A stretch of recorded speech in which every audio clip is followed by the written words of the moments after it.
Elon Musk की सरकार के कामकाज की दक्षता पर नजर रखने वाली संस्था डिपार्टमेंट ऑफ गवर्नमेंट एफिशिएंसी ने हाल ही में एक रिपोर्ट शेयर की है और इस रिपोर्ट में बताया गया है कि करंटली माइग्रेंट्स पर लगभग 150 बिलियन डॉलर यानी कि लगभग 12 लाख करोड़ रुपए खर्च हो रहे हैं। और इस रिपोर्ट के मुताबिक ये खर्च अमेरिका में माइग्रेंट्स के लिए अलग अलग सेवाओं पर हो रहा है। इनमें health, education, food, shelter and other basic amenities शामिल है। ये पैसा उन प्रवासियों के लिए खर्च हो रहा है जो अवैध रूप से देश में प्रवेश कर चुके हैं।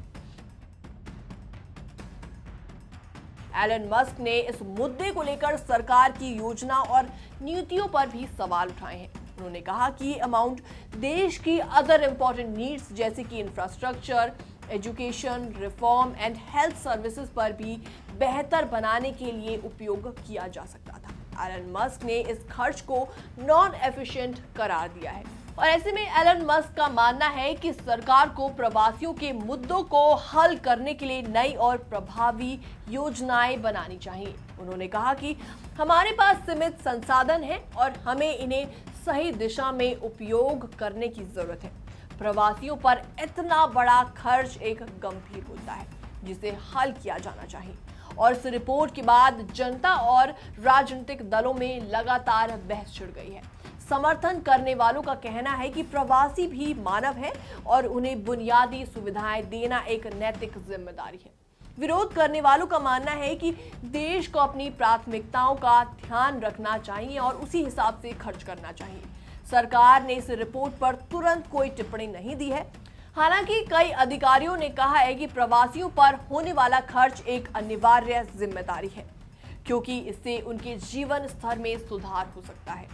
अमेरिका में हर साल हजारों प्रवासी बेहतर जीवन की तलाश में आते हैं। इनमें से कई माइग्रेंट्स विदाउट वैलिड डॉक्यूमेंट्स के सीमा पार कर जाते हैं जिससे देश पर आर्थिक और सामाजिक दबाव और भी ज्यादा बढ़ जाता है। एलन मस्क ने सरकार से इस मुद्दे पर ट्रांसपेरेंसी एंड अकाउंटेबिलिटी की मांग की है।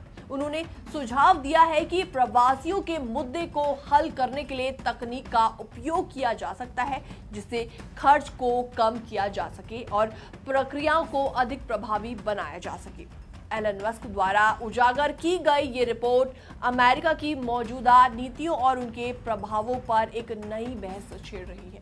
ये देखना दिलचस्प होगा कि सरकार इस मुद्दे को कैसे सुलझाती है और देश की इकोनॉमिक और सोशल प्रायोरिटीज को कैसे बैलेंस करती है। फिलहाल इस पूरी खबर पर आपका क्या रिएक्शन है, आप भी हमें जल्दी से कमेंट सेक्शन में कमेंट करके जरूर बताएं। बाकी वर्ल्ड से जुड़ी छोटी और बड़ी खबरें देखने के लिए जरूर सब्सक्राइब करें एनबीटी इंटरनेशनल।